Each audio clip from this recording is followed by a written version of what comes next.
So today we will be led by a wonderful Jewish mindfulness meditation teacher, me. I will offer a short teaching, and then I'll lead us in a period of guided and silent meditation. Everyone else will be muted, and the chat function will be disabled while we are in meditation to minimize distractions. We will conclude shortly before 1 p.m. with the Mourner's Kaddish, the traditional Jewish prayer for mourning, to allow those who are honoring the memory of loved ones to do so if they wish. At that time, we will close the sit, and if you're interested, invite you to remain here afterward for a period in which you may ask questions about the teaching or share reflections about your experience with the meditation. Somebody just messaged me, Master of Anava, humility. When I call myself a wonderful Jewish mindfulness meditation teacher, it's not. It's because it's in the script, which, as if you're here regularly, you know that I had the script in front of me to help me.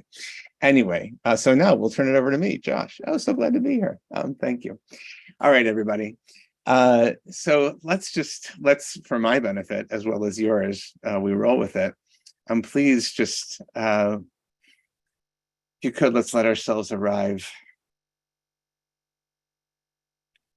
Find a good posture, a posture that is good for you, that is dignified and upright.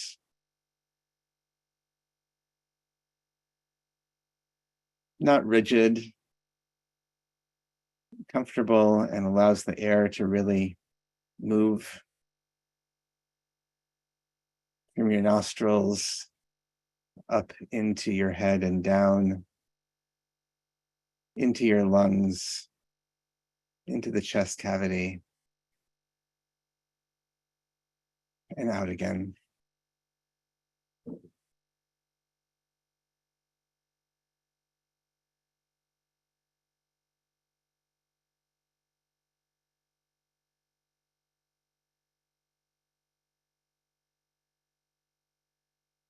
Feel yourself calming down,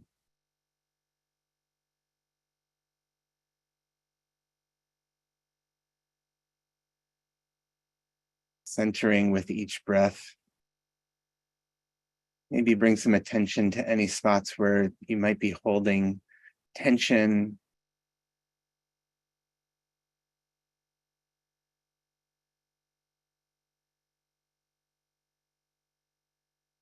Bring some tenderness to those places.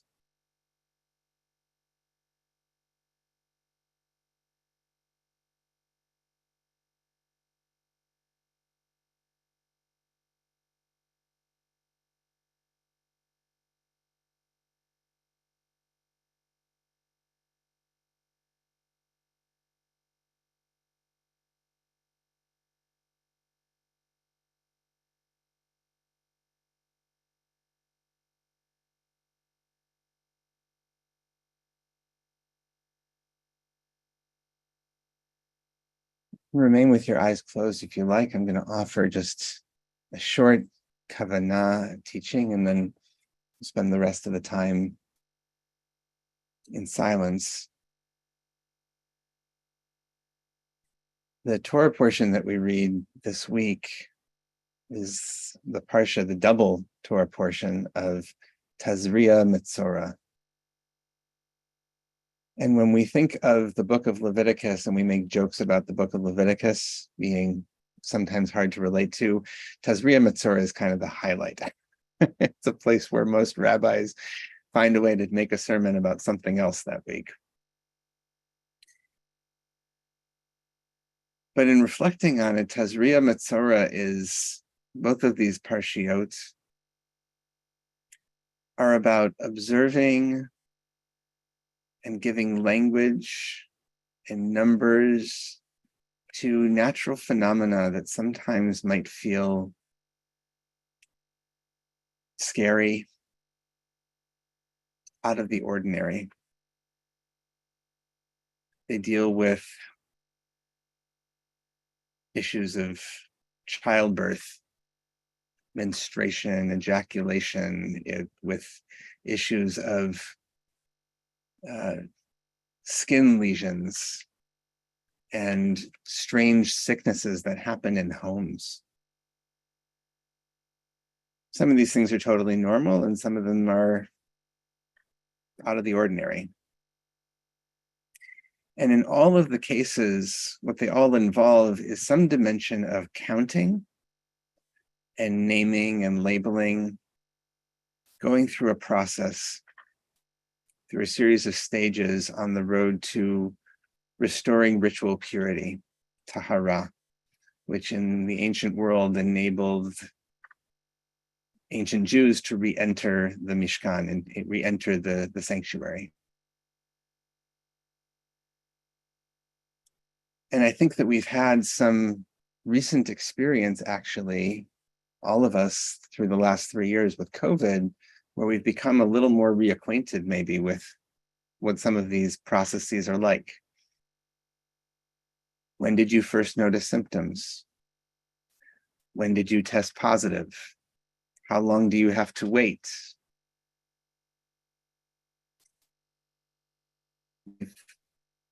You come to appreciate there's a certain way in which having those labels, having markers, having some handles for these scary processes, these natural processes, which are very powerful, but which can be terrifying. Asserting a bit of control over that by being able to name and label them.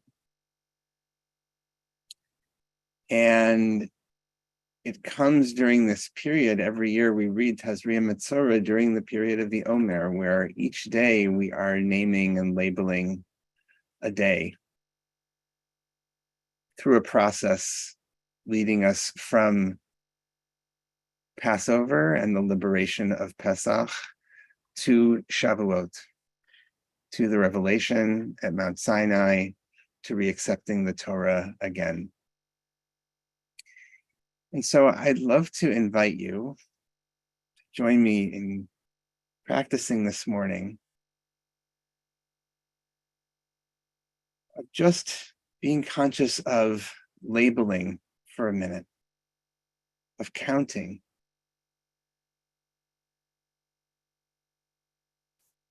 starting with our breath.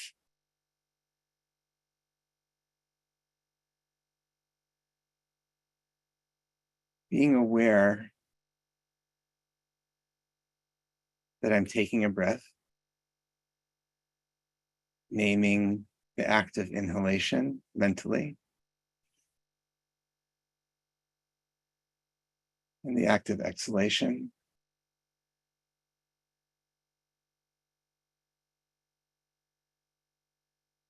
Being aware I'm taking a breath, I'm drawing breath, and aware that I'm returning breath to the world.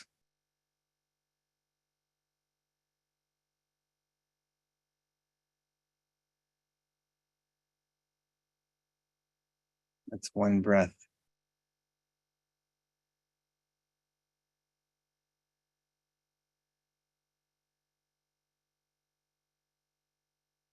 That's two breaths for me. Maybe just trying to be aware, what would it be like to focus on, could I take 10 breaths and be present for those 10 breaths?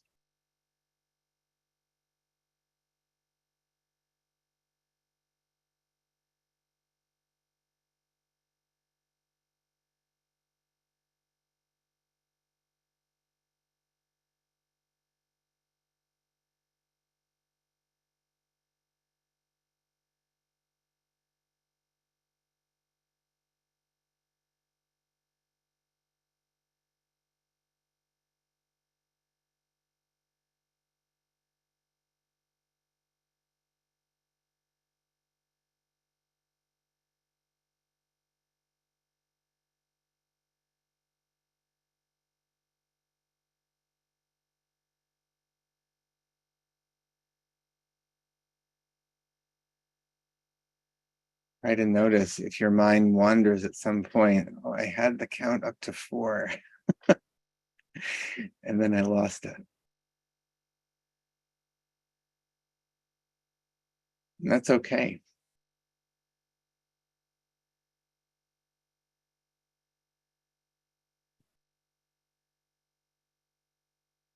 With love and compassion for ourselves, we can start counting again.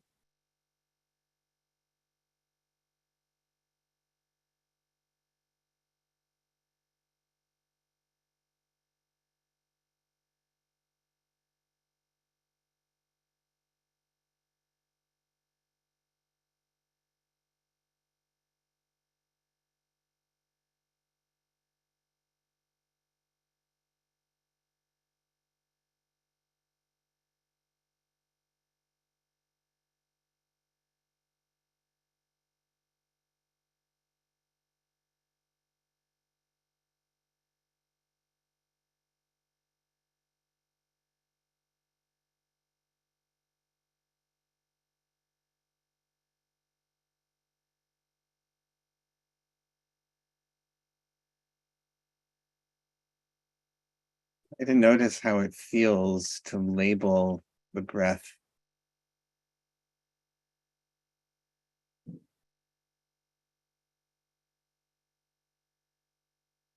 Is it pleasant? Is it unpleasant? Is it something else? What arises for you?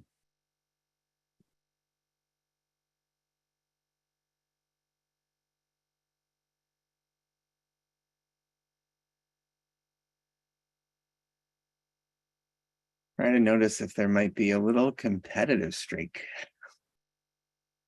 I wonder how many breaths other people are coming to, and that's our comparative mind working. You can notice that it's real, and then maybe allow that to fall away, to set it aside. There's no competition here.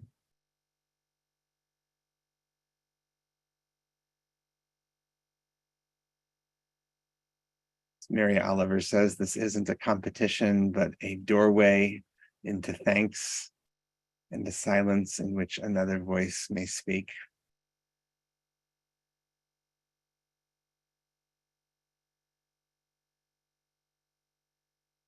It's not even a challenge. Can you make it? It's just noticing, how does it feel to number, count?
Our remaining minutes together, you might notice, try to notice, can you hold presence in each breath while also being mindful of the context of the breath in which the breath occurs?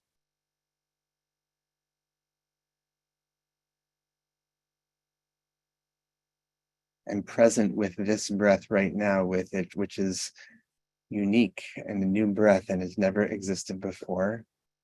And it's coming as the 10th breath in this cycle.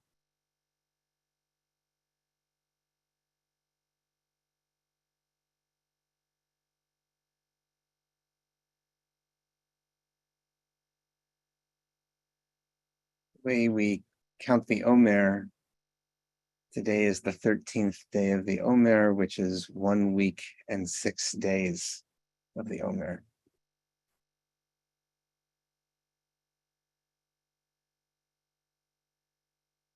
This day is unique. This moment is unique. And it also comes in a context of the 12 days that preceded it, of the 36 days that will follow, God willing.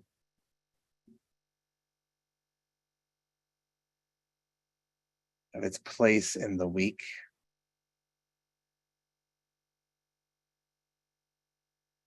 See if you can notice anything about the texture of that, holding the awareness of this moment fully present and aware and mindful of the context in which it comes.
may our counting of our breaths, counting of our moments, counting of our days and weeks,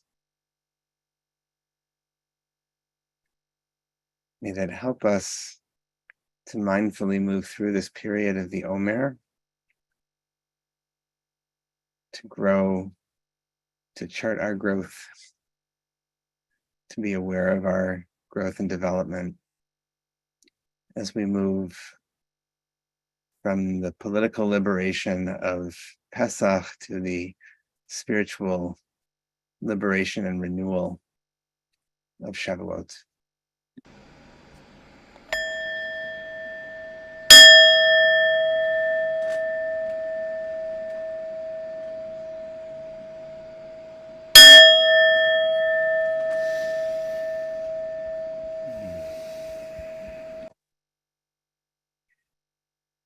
Thank you.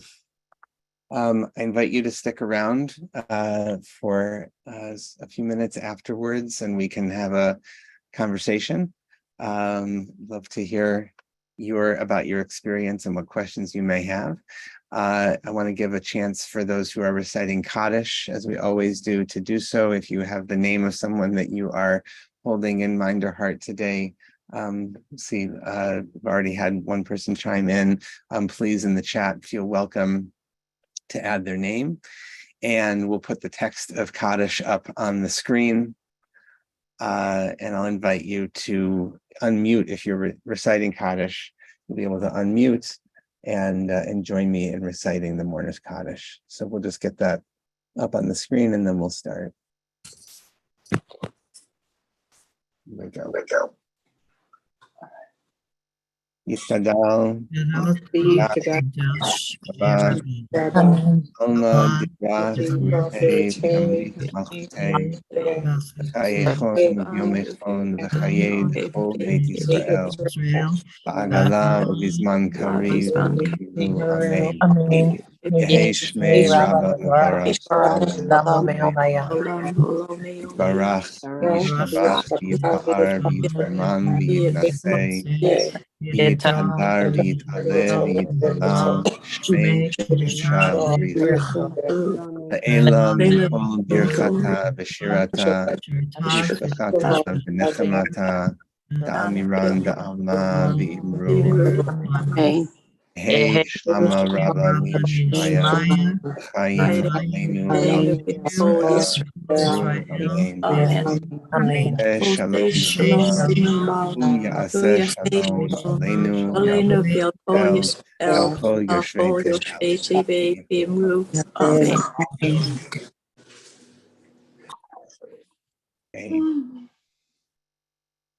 So thank you, everybody, once again for joining, and welcome to stick around. And thank you also to Rabbi Laura Geller for that dedication on the last day, it looks like, of her year of mourning for her mother. So we wish her neshama and aliyah as well.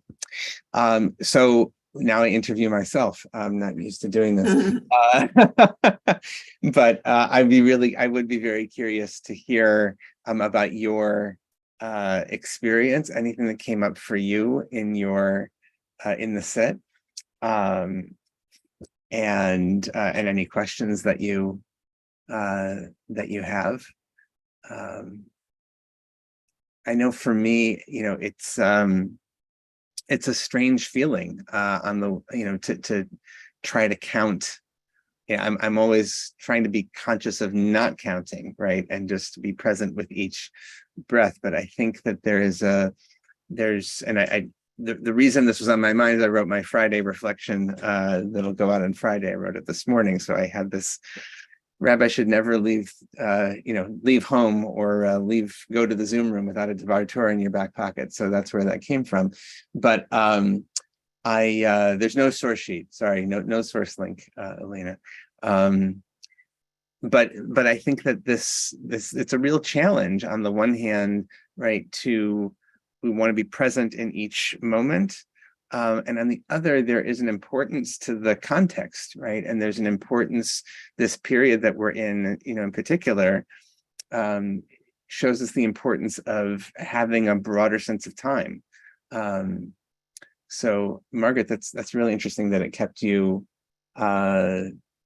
focused, and that it was calming. That's great. Yeah, that each breath got longer and smoother, Linda. That's really interesting. Yeah, that's really interesting. Sherry mentions, I count within the counting. I do that because science now shows that exhaling twice as long as inhaling yields a deeper meditation, right? So that can, for sure, that can be a really good practice. I'm also, Lori, here, I'll put in the link here in the chat. Here's the link to the podcast. It's called Soulful Jewish Living. I'm also, it's interesting, like some of you may know, I'm a Peloton user, and I saw Rabbi Jenny Solomon was also on here, Jenny's a bigger Peloton user than I am. And I just started doing an 8-week workout program on Peloton. And it's the first time I've done a program in about a year. They have these, where they sort of pre-curate a series and you go through and you're like really measuring stuff and you want to see the progress that you make over that time period. And it's been a while since I've done one of these, but it brings a certain kind of focus, right? It gives a certain shape. It's like, oh, right, I can see there's a journey here, right? We need mile markers for the journey almost. And so that's what I feel like I'm experiencing a little bit with this. This is great. Nancy says, I can move this over. I experienced the breath as chesed, the unlimited love flowing through, and the counting as gvura, the structure that brought me back to noticing the breath. That's beautiful. That's really great. Thank you. And Sharon says, I can relate to the labeling and counting phenomenon in terms of coping with my health issues. I've observed that occasional Hebrew melodies from folk dancing come up during it just slid down during the breathing set. Sometimes it interferes with the meditation experience. Do you have any suggestions as to how to manage this interruption? I would welcome other folks responding. Yeah, beautiful, Andrew. Thank you. Interesting, climbing down from 10 to 1. I think, Sharon, to your question, the interruption question, I sort of lightly mentioned this during the set. I think that naturally when we start counting things, we start to get a little competitive, even with ourselves, right? Because when we measure, our comparative mind sort of just automatically goes there, and then we start judging ourselves of, oh, I only made it to 4 this time, right? And I think that's where, a foundational piece of our practice is our kavanah, just extend out. The notion is not only to be present with the breath, but my kavanah is, can I be present for 10 breaths or 7 breaths or whatever your number is going to be, and can I be present with those? And if I don't make it, that's fine. That's okay, right? Then I just come back to myself. Oh, my attention wandered. No problem.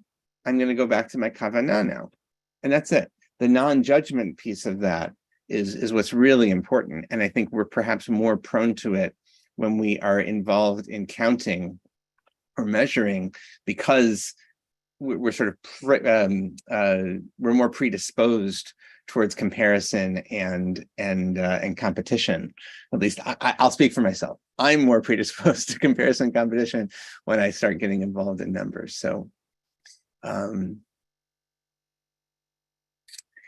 Lori asked a question, what is a resource to track what daily midah is secondary to the primary week's midah as we count the Omer? Last year it was announced there's a card each day, and I like to pay attention to this.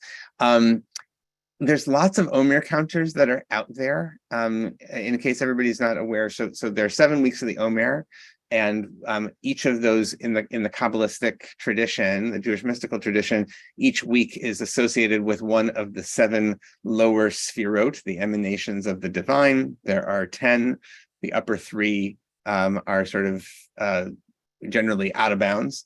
We kind of refer to the 7 lower ones are the ones that we as human beings have access to in that mystical tradition. And so we start counting from the first week Chesed, the second week that we're now in Gvura, the third week Tiferet, etc., all the way through Malchut. And then because there's 7 weeks of 7 days, each day you go through. So today is the 6th day of the second week, meaning that we are in Yesod of Gvura, right? We're in that you combine them. So one is primary, one is secondary. Gvura is primary, it's the week. Yesod is secondary because it's like happens to be the 6th day of this week of the Omer. So I think there's a lot of resources that I would invite folks in the chat to share ones that might be good for you. I'm sure Chabad, has a good Omer counter. I'm sure My Jewish Learning has a good Omer counter and would probably give you the each of those. The secondary ones we find sometimes it can be it's a lot to take in to try to do to combine all the permutations. So we really try to focus on the theme for the week on Gvura. But okay. Deborah's always asking good questions about book recommendations. If you have good book recommendations, I invite you to respond about that. Those are good ones. Thanks. Harris mentions Yael Levy. That's great. Tish mentions I sometimes count in Hebrew. I find it helps me be more focused than counting in English. That's really interesting, right? So if you can count to Hebrew, counting in Hebrew can do it. That's great.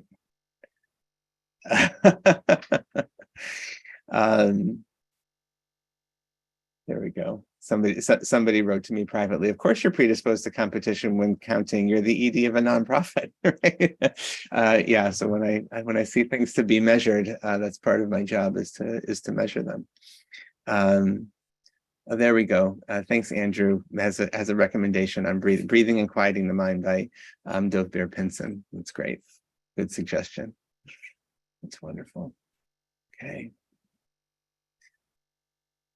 Well, I hope everything is okay with our scheduled host for today. We'll check in and make sure everything's okay with her. It's not normal for generally for somebody to miss. So we'll check in on them. A couple of people have asked about that.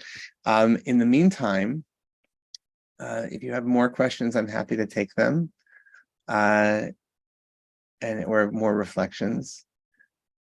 And if you don't, we don't need to. I know everybody's got other places that we might have to be getting to. I've got lunch waiting for me, which is also really important. Here we go. Counting the Omer, Kabbalistic Meditation Guide by Rabbi Min Kantorowitz. I have one that I got years ago. Spiritual Refinement Through Counting the Omer, Spheros, from Torah Lab, which is a nice handy little book. Keep that by my desk. So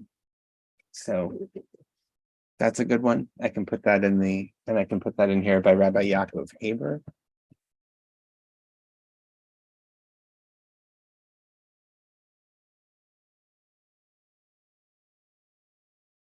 Refinement through counting. Oh, pretty funny how autocorrect works. There we go. Oh, that was meant to be for everybody, but that just went to a private message. Here we go. I'll try this again. Everyone in the meeting. Any good counting the Omer cards, Alice asks. Good question. Again, if folks have those, that's great.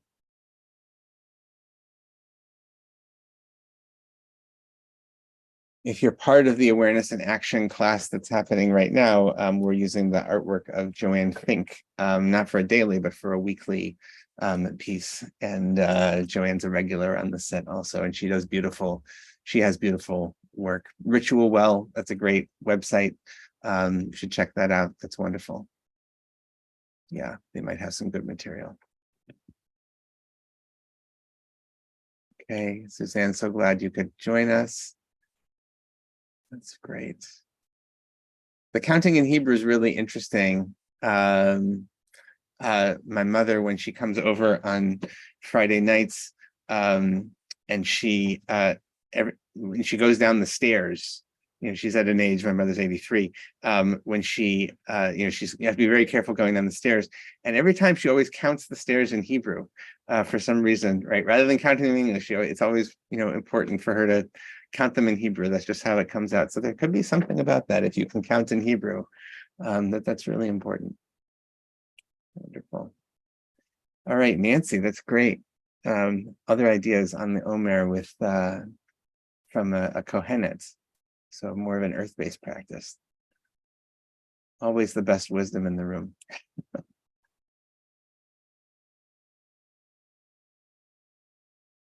All right.